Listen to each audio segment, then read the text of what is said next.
Welcome, everyone, to this edition of Talented Universe on the NDB Media Network.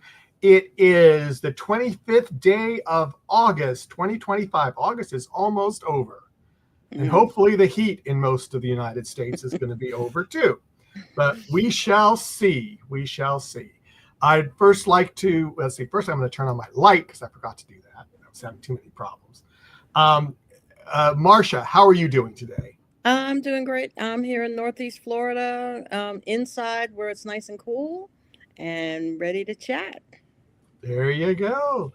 And I would like to introduce our guest. Now, I hope I'm not going to pronounce his name wrong because I didn't have time to ask him if I was pronouncing it right. So if I butcher it, I am so sorry, Evan. I think I got Evan right. There's a 50% chance here that you'll get it right or wrong. It's usually the case. Faunce. So let's see it. Say it again. Faunce, you got it. Yep. Evan. Oh, yeah. amazing. Yeah. Amazing. Trying to get Serbian names has helped me a lot, I guess. I don't know. Well, I would like to welcome you. We're so happy that you're here. My first question is not going to be about verticals because I noticed that you were in a couple of episodes in a show from this last season that I really enjoyed and it got canceled. I was so upset. Dr. Odyssey. Yeah. How did you enjoy doing that? I guess you were in 3 episodes. Is that right? Or it's not right? I think I was in 3 episodes. I think I might have just been background for a 4th one. But I was only supposed to go on for 1 episode, and then Ryan Murphy brought me back for 2 more to be on screen and have a few lines, which was amazing, incredible experience. Oh, that's great. That's great. So many stories if you want to really unpack it. Well, I'd love to. I think the audience would like to hear some stories too. So, well, let me just say this about working on a network show that is that caliber, because I've been in Los Angeles doing the whole actor thing and now social media stuff as well for coming up on 7 years.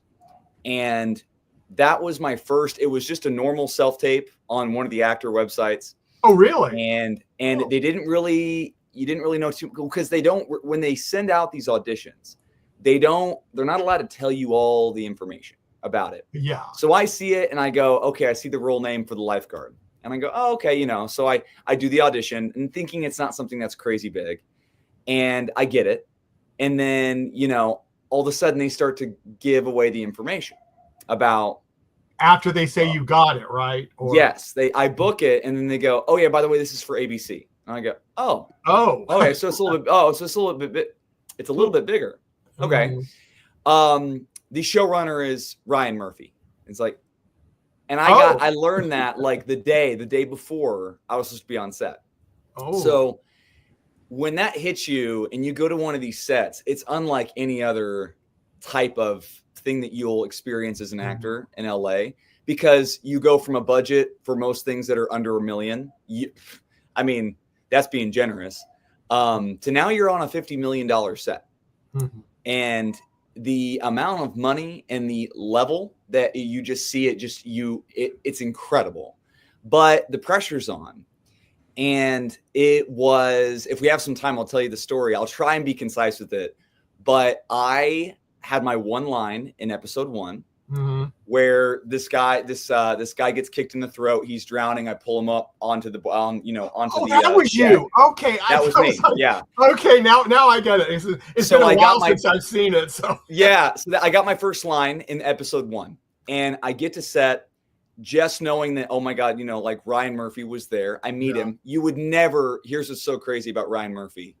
Is you would never know it was him if you didn't know what he looks like, because he walks around the set and you're like, he dresses kind of very low key and you're like, is that him? He doesn't try to be like the center, even though it's his baby, And so I had my one line, and I'll never forget this line because I rehearsed it 300 times in my little mini lifeguard trailer that I had.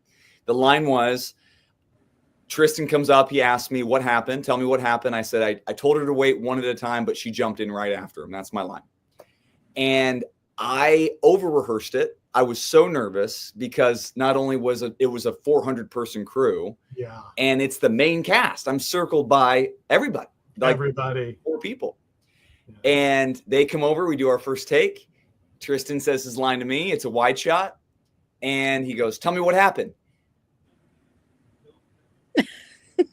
I don't know. I wasn't really there. And nothing came out. Well, no, that was what happened. That is what happened. My screen didn't freeze. That's what happened. Yeah. I sat there on the deck at 1:30 in the morning, just completely covered, just wet. And I just nothing came out. I had never had a moment where I froze like that, but I'm so happy I did, because it, like, life goes on. And we did 7 more takes of it and it was fine. But I wasn't prepared for it. It's like, it doesn't matter how many times you rehearse at that point, at that level, like, you're going to have nerves. But to see, 90 extras in the background and 300-person crew, it's like a well-oiled machine. It was an incredible experience. I'm really sad that it got canceled. Part of me isn't as surprised that it did, because there was some disorganization on some things I saw when I was there for my very few days. But it was a great experience and I loved it. And the cast was great. And overall, I had a blast. Yeah. Well, that's good. I'm going to hand it over to Marsha, because I know she's probably going. I hope Marsha wasn't going to talk about Dr. Odyssey, but oh well. Well, of course it was on my list to talk about, and I don't mind at all if you don't mind, Evan, because actually Don Johnson was one of my favorite actors from a couple of decades ago, and still. Yeah. And I did want to ask how it was working with him too. That's my own personal. Yeah. So let me talk about Don Johnson, because I didn't get a whole lot of time to talk to him. Don is exactly the type of person you think he is. When he strolls in to the set, he's like the guy, he's Don Johnson, right? So there's that level of stardom. I've noticed this with a few sets that I've been on, where, like, someone who's a very established, he's been acting for decades. He's very famous. He's only there for the time that he needs to. So he really wasn't on set very long for or I think it was episode 17 that I was back for. Yes. But there he was. Like, he comes in on set. Like, you can't, like, you feel, it's so interesting when a big star comes in, because the electrons in the room kind of shift and change, because it's like, oh, that's them, and they kind of carry that presence in there. But he was exactly who you think he is. Like, he's the cool guy, and he's he's a star. It's really hard to put into words. I'm not doing a great job right now of explaining it, but, like, star power is an interesting thing in movies and television, because when someone's got it, they come in and, like, you really can't describe what that thing is, but you definitely know it, because you're seeing them and going, oh, okay, like, they're the guy, or the woman, like, they are so in their element. And that was really cool to see from Don Johnson. But he's exactly what you expect. Thank you for that. I wonder, you play a lifeguard in Dr. Odyssey. Have you ever been a lifeguard in your past?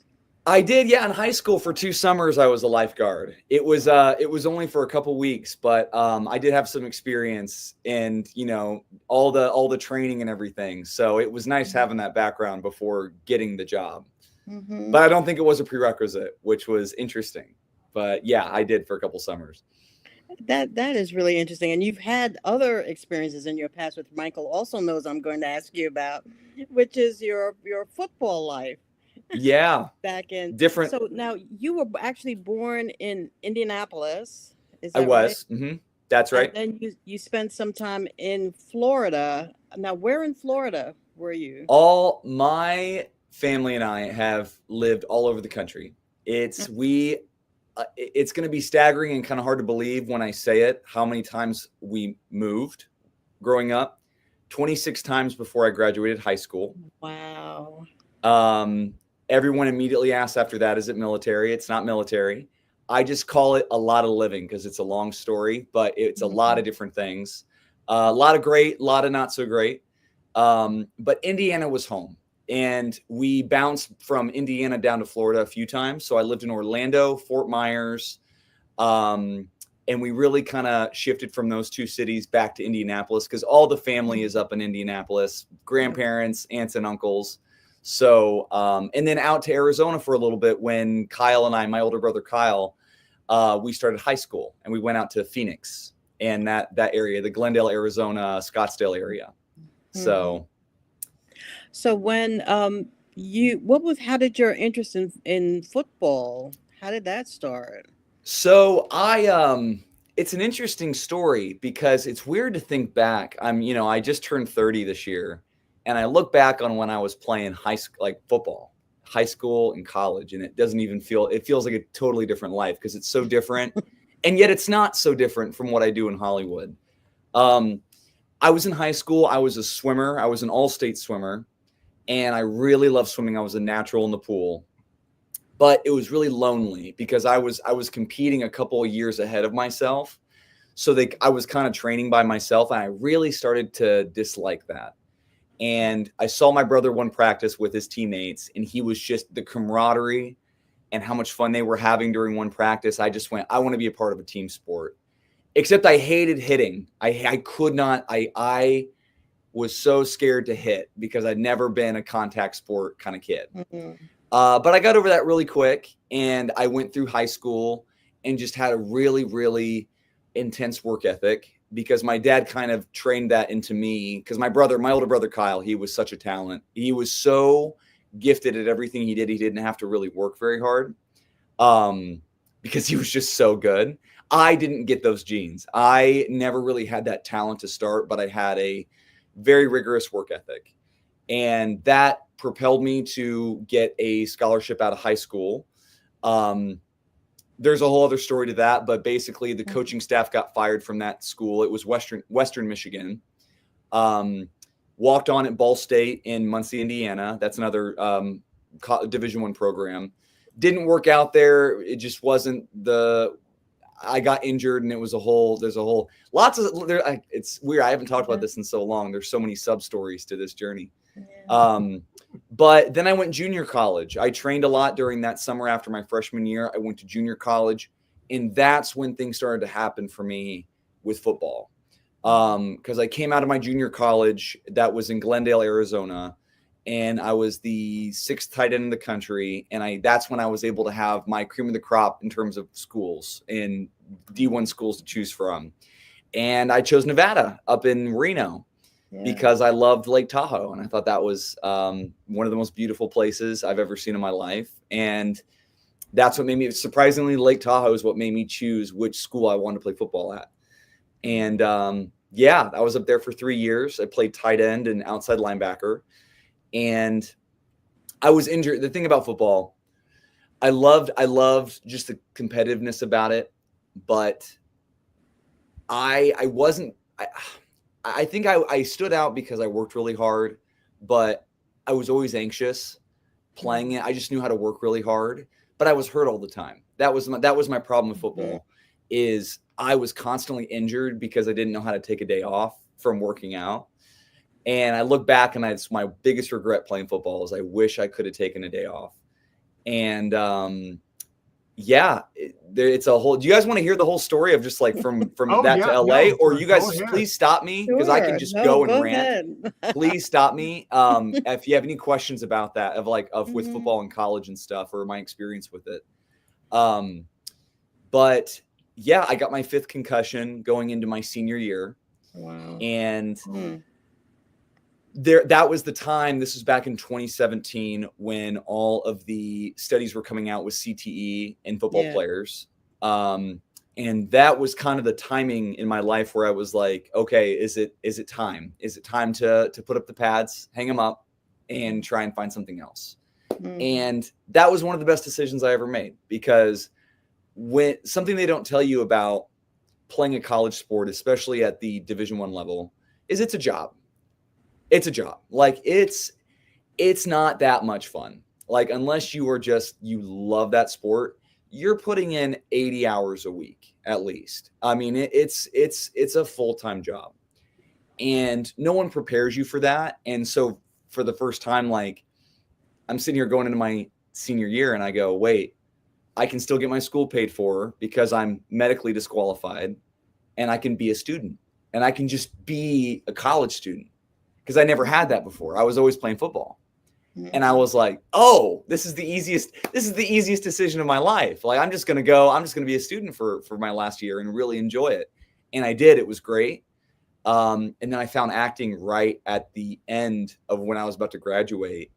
And I found my buddy in Reno who was at a local acting class. He was really serious about going to Los Angeles. And out of our little friend group, we were the only ones who were like, let's go. Like, let's go right now. Like, as soon as you graduate, Evan, let's pack everything up, all of our savings, any miscellaneous things you need, clothes, and let's just drive down to LA. And June 1st, 2018 is when I got to LA, and the whole other chapter and journey of the acting thing and all that in LA started. So, well, because actually, when I think about when you're talking about loving the team aspect of sport, and it seems like acting is kind of a team event as well, because you have to, when you were talking about Dr. Odyssey and how everybody was together, it's sort of teamwork. Ooh, that's an interesting perspective, and I'm gonna have to give a couple answers to this. Because it is and it isn't. When you get booked on something and you're a part of a cast, it is a team. You're right. It is a team sport in that sense, because everyone's secured and like, okay, you've got your role. Here's our main cast. And then you have the crew, and everyone becomes a family. I think that's probably one of my favorite things about working on verticals, working on any project, is it's so heartbreaking by the last day, because it's over. It's you've been getting so close to these people 12 to 14 hours a day for 8 days, 10 days. And if you're on a big network series, a whole year of just Monday through Friday, 12 hours a day, you're just around everybody. And then it just ends. And it's like, oh my gosh, like, it's over. I love that part that's probably one of my favorite parts of acting in this industry. The other side of it is that besides being and getting booked, there's no team camaraderie in this city. It is a dog eat dog world, and everyone is out for themselves. And that there's a lot to that. I've been here for 7 years, and I've seen people crumble because they can't handle that, and they don't have the support to handle that.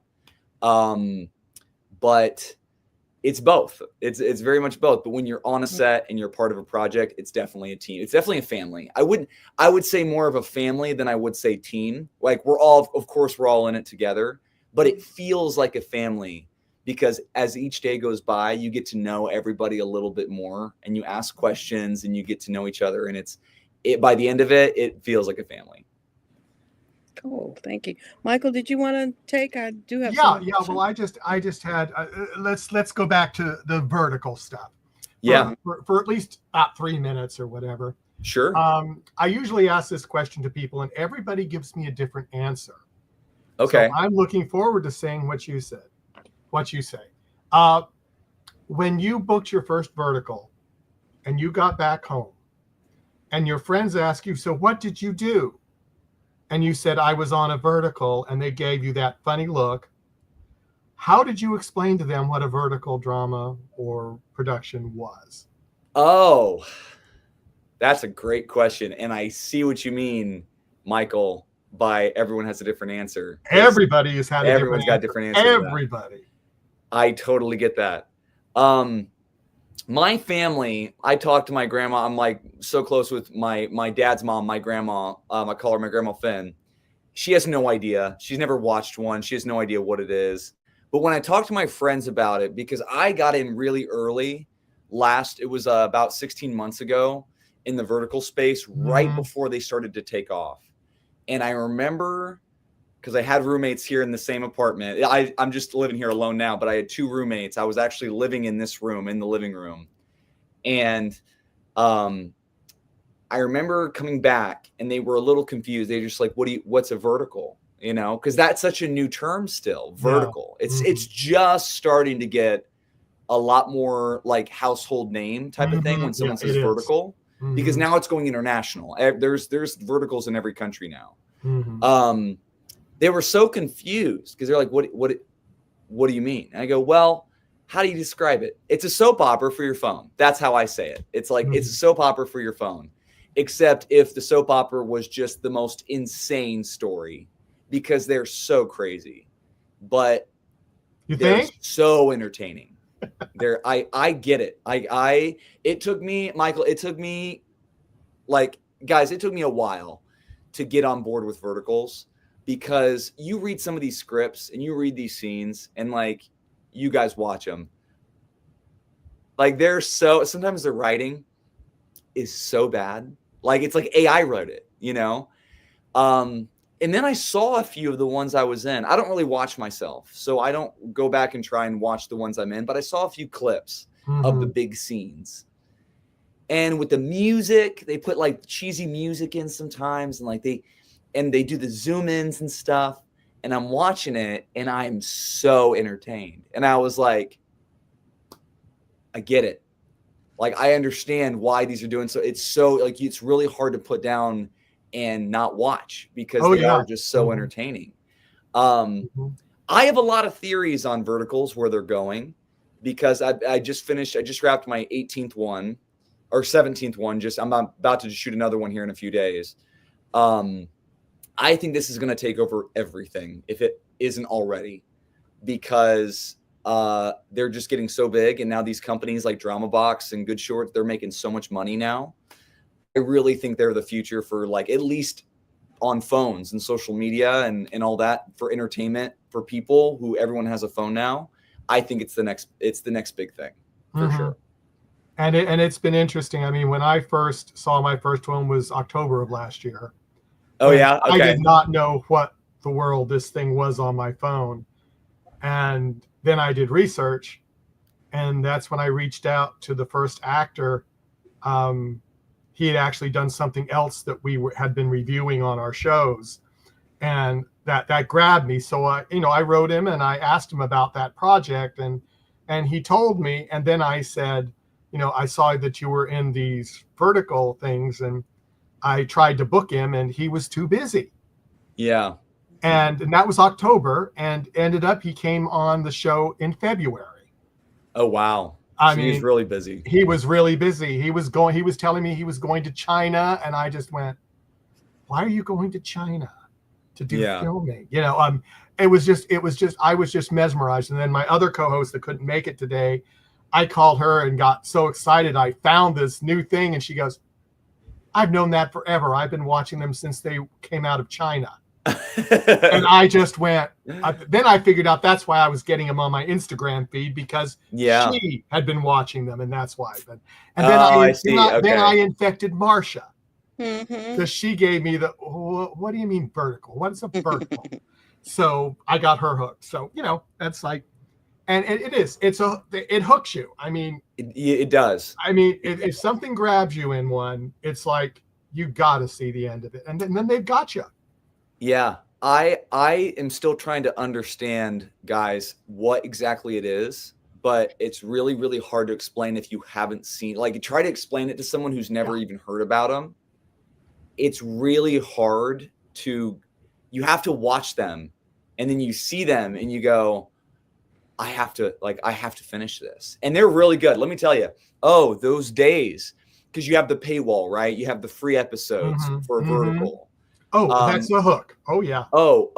Guys, the detail, and they will fly in all the producers for that company for that one day, the episode right before the paywall.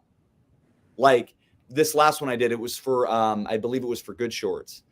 On the day that was the paywall, where this is where they have to pay for it after this episode, they brought in like 2 or 3 of the big wigs from that company from China. They don't even speak English. And they were like meticulous. If like this was the monitor, my phone here, they were like meticulously watching every single thing that we were shooting that day to make sure it was exactly the way that they want it for that day. Because they're putting so much money into it that they like, the vertical does well based off of that one episode and whether or not people want to pay to watch this or watch any more of it. That's right. So that is always everyone's always stressed on that day. The paywall day, the director's stressed, the producers are stressed. There's like a different energy because everyone's trying to get it exactly the way that they want it. So it's very interesting seeing that on so many projects now. It's like, oh, today's the big day. Today's the paywall day. Interesting. Yeah. Yeah. Yeah. I mean, when I realized, I said, China started this and it is huge over there. Huge. And I mean, it's popping up, as you said, it's popping up all over the place now. So I don't know if you guys heard this. I just found this out last week. I've been calling this for a long time. This will go union, and verticals will go union because Drama Box, they're the biggest in the world right now in terms of revenue. They just got I believe it's called an apprenticeship program with Disney. They just signed something with Disney as a partnership. And what I think is going to happen is there's going to be one of the Netflix, Hulu, Disney Plus, Paramount Plus. One of them is going to do it. Max, HBO Max. One of them is going to have their vertical series that you can only watch it from your phones, or if you turn your TV sideways, if you can do that. And it's going to be very successful. They're going to release it weekly like a series. That's 20 minutes, and maybe not 40. It's not 40 minutes long like a regular TV show, but one of them is going to do really well. And because it's on a phone, everyone starts to watch it more. It's more accessible. If you're at work or anything, you don't have to be at home to watch it. It's going to skyrocket. And then verticals on streaming is going to be the next big thing. That's my hunch. I don't know. It hasn't happened yet, but I really feel like if one of them has a very successful series and it does well, then that'll become the next big thing. If it does go union, do you think there's going to be problems? Yes. Oh, yeah. Oh, yeah. Mainly the starting actors. They might not be getting the opportunities unless they get back. Yeah, that's probably more than likely what's going to happen because I'm union right now, but I'm now going FICOR because there's no work in union. Once it hits union, it causes so many problems when something has to go union because of how much money now has to be paid for protection and for liability. I hope it doesn't yet because I'm on this streak right now. I played the villain in 10 projects back to back right now. And I'm loving it. And I've gotten really good relationships with some companies. So I hope they don't, but I don't think when it does go union, it's going to be very positive at the beginning because it's just when things like that, when there's a transfer of power like that, it's not necessarily good for the working people, which is the actors. So right. we will see though. Fingers crossed it's not as bad as I think it will be. Yeah, I mean, I've worried about that. I mean, I worked at a fan production and we had to be SAG signatory because we had, actors that were in SAG and it was an absolute pain. It's a nightmare. It's a nightmare. It's a nightmare. Yeah. It's not fun. No, yeah. It's not fun. But so I get it. And it worries me because I see the actors starting out, that they're getting more experience doing these verticals than they would, doing other productions that they could maybe get into that are union. And I feel sorry for them because I see some of them I see some of their first ones and then some of their more recent. It's like such a difference. I mean, they have grown so much. Yeah. And it's I try and encourage it to all of my actor friends who aren't necessarily doing them right now. It's like try everything you can to get into verticals, any company. Just audition for them. They're all over the casting websites. Get in, because when you do get booked on one, it is like an acting workshop. You have your exactly. marks. You have your lines that you have to study. You have to do 7 scenes today. You have to get it down or more. Sometimes 7 is like, that's the that's first on the 2 low hours. end. Yeah. The one I just did, we had a 9-page scene that the takes alone for each person's coverage was 24 minutes on average. 24-minute takes. That's each person only got 1 take each because it was 23 minutes for every camera setup. It's crazy. But it's so helpful to get that training when you're doing these, because all those little things, you can't learn that in an acting class. You can't learn that even if you're doing social media. It's like you have to be on set getting that training, and verticals are so good for that. Yeah, and that's what I've told some friends I know that, haven't done too much recently. And I've talked to them about, trying to get into the verticals. And I said before it changes, because I do see something changing as they've been getting so big. It's just too much. Okay, I've rambled on, Marcia. Go ahead. Well, to continue with exploring the actors' world in verticals, since it is so different from, and you've worked both in, horizontal and verticals, it seems kind of intimidating to say, oh, I have to learn 17 pages. I have to do 17 pages of script. And how do you approach your script when you first get it? What is your approach to Okay. Oh, memorization? I love that question. My approach is, my first thing is I just read it as if I'm an audience member. I just read it as if I'm reading a book. I don't look for my character all the time. I just read the story and see, okay, what's going on here. And then I'll go back through and I'll print out the script, and I'll go through for like the big moments for my character and go, okay, so scene 23, scene 37, and scene 76. Those are like big moments that I really need to take my time to really understand all the beats. They're getting much better at this, but for a while, verticals would not give you a heads up on like what we were shooting 3 days in advance. So sometimes you'd show up to set, or you get the sides the night before, and you're like, oh, I have my 3 biggest scenes, and I've got like pages of dialogue. And like, you've got to be so quick, and you've got to be really good at knowing how to memorize. Fortunately, and this has been my experience, is when you're on these when you have 16 pages, they do not need you to get it verbatim. If they need keywords or key insults that your character says to somebody else, they will say, hey, you need to say this word, you need to say this phrase. Other than that, they give you flexibility to let it come out the way that you want it to, that feels more comfortable for you.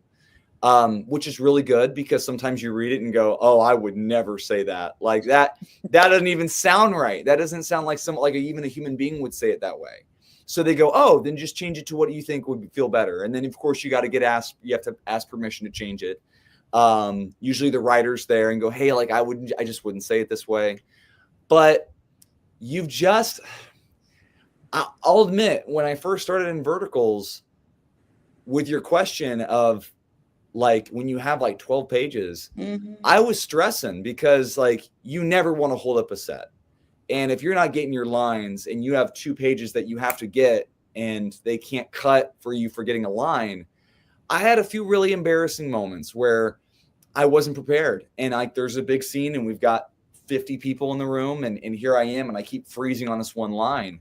I was fortunate enough to have a director who was just does not mess around. And he came up to me and he said, don't ever do that again. And most actors are really sweet. So he's more of a guy that's like more business mind. And he just goes, don't come prepared. That unacceptable. We're good today. We got it. We're moving on. We're still on schedule. Evan, come prepared. Don't make sure in the next 6 days that doesn't happen again. The way he delivered that to me, I was like, great. I never want a director to ever come up to me and say that to me again. Yeah. So my preparation definitely improved a lot more, especially for those big days where I've got a lot going on. I got a lot of scenes or a lot of dialogue.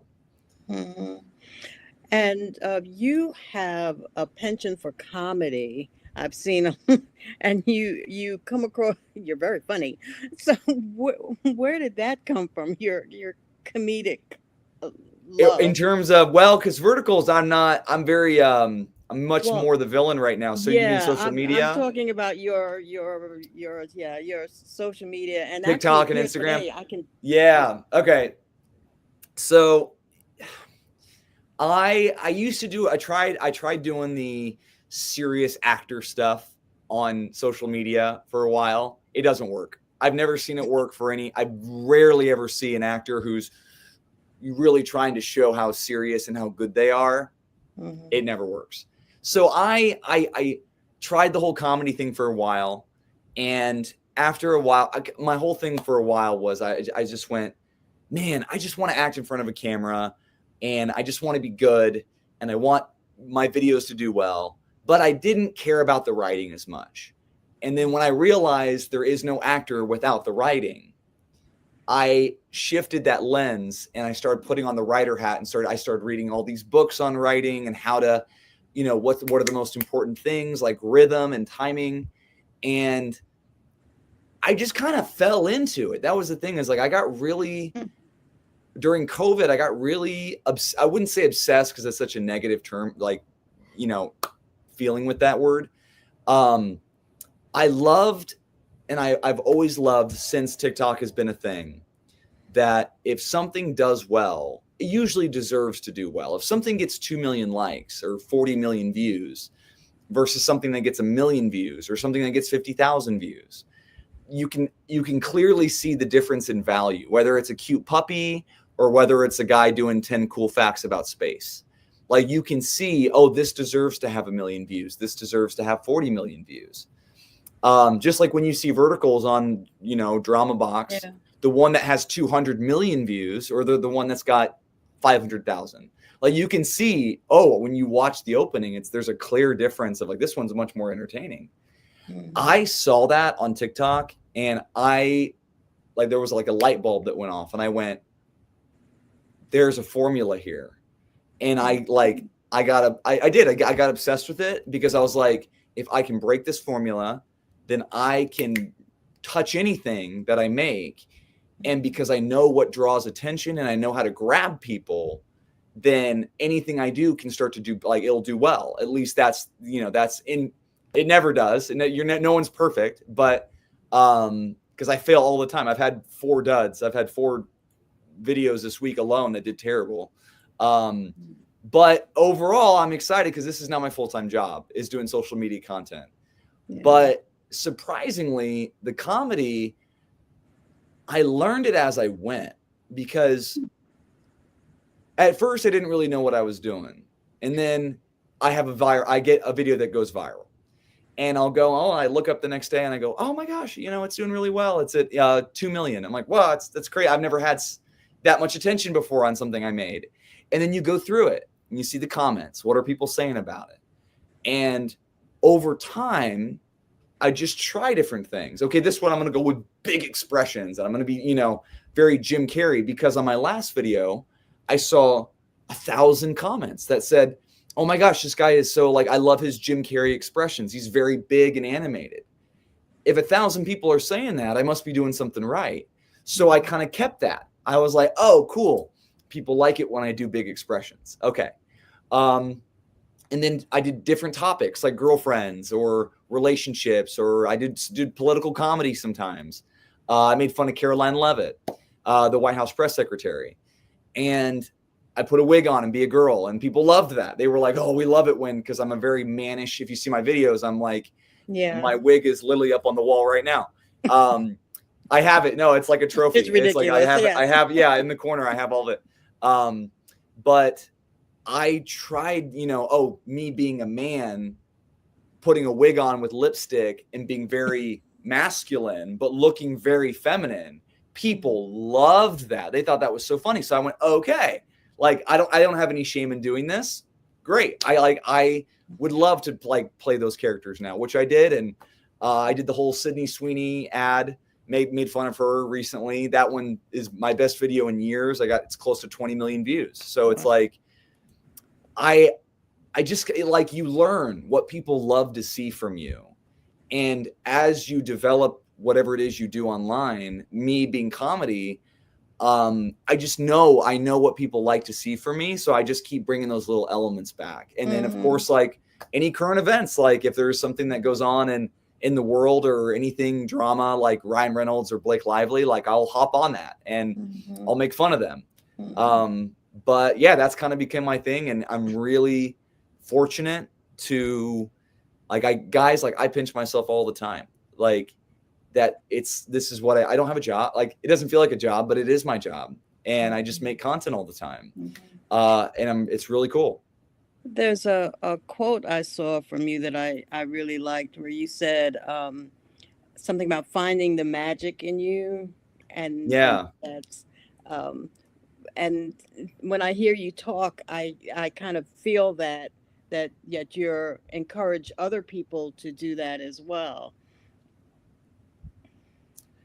So I think everyone has got something that people are drawn to. I think everyone's got a little something in them. Everyone's got magic, right? It doesn't matter what you're passionate about. Like because I have so many of my friends that they, it's so funny, guys. It's so funny. It's really cool having a big following now, across like multiple different platforms, because sometimes I'll be walking through Hollywood or something, and not all the time people will because I'm very tall. I'm 6'4". I'm almost 6'4". And I have a very distinguished, like I don't look like a lot of people. So when someone sees me and they'll double take, I'm like, oh my God, like, but they won't come up to me. Some people will. And it's like, it's so cool to be known enough in what I do. Like, where's your wig? Oh, you don't have your wig on. I didn't notice you. But I have a lot of friends that they ask me, I really want to, I want to quit my job and I want to do this full time. And when I talk to them, you have to start with what you love. Like, you have to start with if you want to do comedy, what do you find funny? Like, don't worry about the views. Don't worry about the engagement. Don't worry about that. That stuff doesn't matter. It matters to get you where you want to go with growing a following. But at the end of the day, when it comes to me sitting down and writing the comedy, it comes down to what I find funny. And this is one of my favorite things to just talk about is when you've got magic in something, like an idea, and you sit down, like every video that I've had that's done really well, I knew it before I even wrote it on the page, before I made it. I was like, this is going to do well. Like this, because there's a weird feeling. It's not like a confidence thing. It's not a cocky thing. It's, you feel the potential of the idea and you're like, oh, that's funny. Like you kind of get this surge of magic. I call it magic because you get inspired. It's like that feeling of inspiration. You go, I have to make a video about that. That's so good. And then it's almost like the whole video itself it's like it's written. I haven't written a single word, but I see it so clearly in my imagination. It's like, that's the video. That's gonna do well. And when I encourage people, it's like, just find those ideas and that way of shooting it where you get that inspiration, because it's no longer about how you look or who's going to engage with it, how many comments or likes it got. You're just so proud that you came up with something so clever or something that can inspire people. And so when people are like trying to do something online, I just don't worry about that. Just try and find the magic in yourself. Because when you find the magic, you'll know it. Because it's like, you'll know it because you'll have this sudden urge to I have to go shoot that right now. Like I have to make that come to life because it feels so exciting and it feels so magical. Sorry guys, I know I can rant, so wonderful. Please stop me at any point. I am getting so much out of that. Thank you so much. I think people will get a lot of it out of it too. Yeah. Yeah. Evan, is there anything else you wanted to bring up? Any projects you wanted people to know about Yeah. before What's we coming call up? it off? What's coming Yeah. up? Well, That you were gosh. allowed to talk about. Mm-hmm. Oh, good. See, it's tricky because I don't know which ones I'm allowed to talk about. Well, then if you're not sure, then don't talk about it. Yeah, Just say you've got stuff coming up, and that's it. Yeah, I've definitely. I'm on a hot streak right now with verticals, and unfortunately with SAG, there's just not a whole lot going on that's outside of verticals. So it's like I know I've kind of accepted that, and I'm like, okay, like this is what I'm doing right now. I'm doing verticals, and I'm loving it. I'm playing the villain in almost every single one, which is great. I'd so much rather play the villain than the other, like the lead protagonist. So much more fun playing the villain. But it's funny. I had a casting director call me yesterday, and he goes, hey, so I know you auditioned for the lead protagonist, Evan, but there's something about your look. You definitely fit the villain more. So we want to offer you the villain instead. And I was like how many times I've heard that? It's like, your bone structure. You've got a villain charisma. You've got evil in you. Is that what they're saying? Yeah, I've got that. Yeah. I see. So you can thank my mom for that. I got her eyes. I got very intense eyes when I'm evil. It was 2 days ago. We were on set doing a pickup day for a vertical I just did, and the makeup girl, she was her first day there, so I hadn't met her yet, and so I'm being myself like I am right now, and very I'm very happy and just very bubbly, and then we go do the set. We go do the scene, and it's like totally different. Like I'm just shifting. I'm very still and scary and intense. Mm-hmm. And she comes up to me after, and she's just like, "Oh, like you were really mad. Like you were really scary." And I was just like, I know, like I can turn it on, and it's like a different. She's like, "You didn't even seem like the same person. Like your eyes are so intense, and so." Oh, but I couldn't look away, and I just like, well, and anytime someone says that, I always tell them, like, you got to think, like, I will tell my mom you said that, because I got that from her. She's a very intense woman, but in the best way, not a bad thing.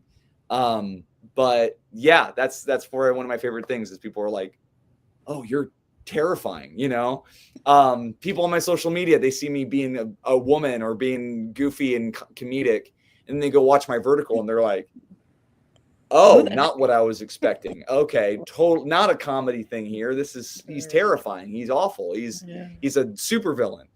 But I think that's that right now. Since I won't name the projects, but I'm on that hot streak right now of just villains. And that's the foreseeable future. I'm just the last 2 months, guys. I'm very fortunate to be consistently, like, usually by the time one project's wrapping, something else is already kind of heating up for the next week or two after that. I haven't had that yet. So usually it's like you have the one vertical. If you book it, great. And it's like, cool, my rent is paid for 2 months. I don't have to be so anxious about things. But then it's kind of like a forest. Like you don't really know where to go. It's like, oh, I don't have anything lined up yet. And for the first time, I haven't had to worry about that in the last about 6 weeks. Is like, oh, I already have the next one lined up. And because I worked with that company, they really like me as the villain. So they're bringing me back for another one. And I'm just enjoying it because I've never had that. It's been 7 years of just absolutely relentlessly trying to become a working actor. It's so hard when you don't know what's next.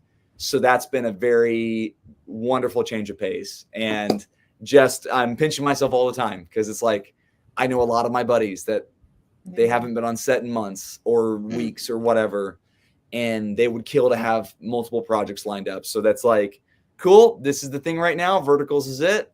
And I'm going to keep doing it until the well runs dry. You're riding that wave. All right. That's right. Being the villain. And it looks like it's going to be a while because, I mean, more apps keep popping up. Yeah. And they're not going away. Let's just say that. And they're not slowing down. So very much so. I get it. They're so popular. They're so fun. I hope they stick around because a couple of my vertical friends, other actors, I'm like like the writing is getting better. So it's like, yes. We're loving it because it's not so AI writing anymore. Because like you said, Michael, it's huge in China. So a lot of what we're doing in these American ones, they're taking super successful scripts that worked really well in China and just making it American. Yeah. So a lot of the time, the language doesn't translate. No. So it's nice though that I think they're getting a lot more money that they can now afford to make better writing and hire better writers in that process. So that's good. So I think it's just that is up right now. That is good. Yeah. And they're able to have a slightly larger cast too. Yes. Background people. And that has made a difference. When you would see this huge wedding and there were 5 people in the audience and they tried to make it look, but it was like, I totally get it. I mean, as I said, I did Star Trek fan films, and we had that same problem with sometimes we didn't have enough people to make corridors look right. Right. They just weren't, Marsh had been down to our sets, which I think is hysterical. Yeah. But it was just really funny at the time that we went, if we only had more money, that we could, do little more things, but right. But no, I get it. I laugh at that, Michael, because I've noticed that too, where it's like, this is a wedding for a billionaire. Or a billionaire. He's a billionaire. Where is everybody? Or a huge party in this huge room, and there are 5 people. I mean, there's 5. Yeah, it's just the main 5 cast, and that's it. And maybe one extra. Extra. Yeah, in the background, boom light guy didn't have anything to do, so they put him in a suit, or something. You'd be surprised how often that happens. Oh, I know. Like, I know. We need somebody else. Here, you, the assistant AD, like go over there, just be in the back, change your clothes, and just be a background person. Yes.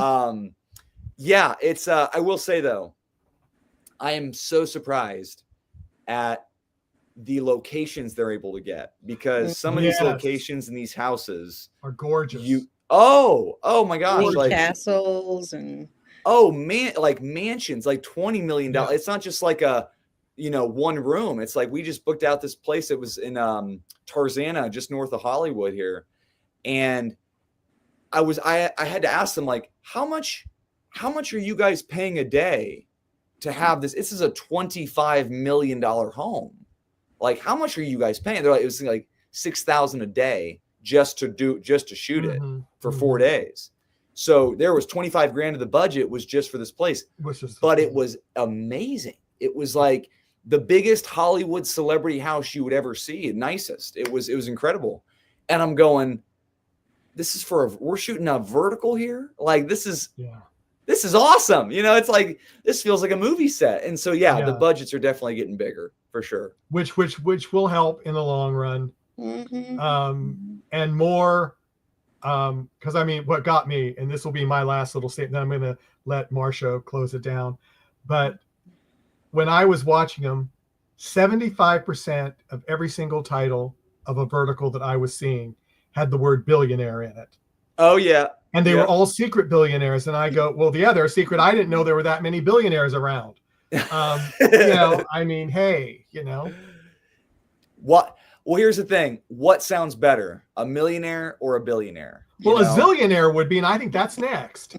They always change things in the script. It's like when you see billionaire, you think excess of wealth, and people want to see excess of wealth in these things. I think what it is that they have found a formula that worked in China, where they use these words, or vampire, or werewolf, or alpha, or homeless billionaire, secret billionaire, mafia boss billionaire, surrogate billionaire. Like they have all these key words that they just, when one does really well and makes the company millions of dollars, they're like, great, so let's do that again. The same verbiage again. So that's why there's 600 billionaires in the vertical world. It's just like, at least, yes. At least, yeah.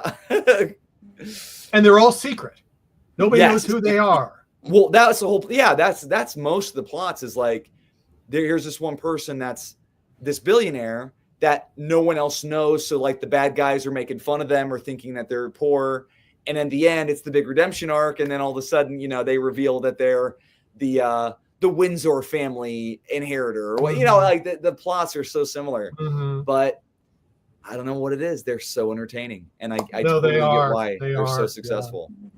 Yeah. Marcia, I'll let you have the last question. I just want to thank you, Evan, for being with us and opening and helping us to know what your journey has been like so far. And we certainly look forward to what's happening next. So thank you so much. So much for being yourself. I'll tell you what. Thank you. I tell you what, I've done a couple podcasts like this, and this has shot up to the top of my favorite because you guys asked some very like personal questions that were great and just wonderful and like wonderful things to talk about in this world, in this space. And you guys were such a pleasure to talk to this last hour. And I am so thankful that you guys picked me and I was worth your time to talk to. This was so fun. And like you said, I'm just excited to see where all of this stuff goes, because I think this is really the tip of the iceberg. And I think you guys feel the same way with it. And we'll see what happens. But I don't think verticals are going anywhere. And I'm so lucky that if I'm the villain, I'm the villain. But I'm just so lucky to be in these right now and to see where it goes. And I thank you guys so much for bringing me on today. This is such a blast. Oh, thank you, Evan. Thank you, everybody, for watching, and we'll follow us soon. All right. Follow us soon. And Evan, thank you very much. And if you'd ever like to come back again, if you've got a new project that you can talk about. And any new villain that you want people to really highlight on their viewing, come back and let us know. I will. We would love to have you. Wall. I will. If I got anything that's coming up and I can talk about it and you guys would love to have me back, I would love to come back and share any of the juicy details I can. That would be great. Thank you. And we got a comment. Everybody's been quiet. And then Aisha just asked, how about a time traveling billionaire? Anybody done that? We got to pitch that. That's actually, I'd watch that. That's great. I would watch that too. But Evan, again, thank you so much for coming. We hope to have you come back again. Everyone out there, thank you for coming. Like, subscribe, follow. If you can't write down Evan's Instagram and TikTok, you can go to ndbmedia.net and look up our podcast, Talented Universe, on the site, and it's all there. So everyone, take care, and we'll see you again next time. Bye-bye. Thanks, guys. Bye.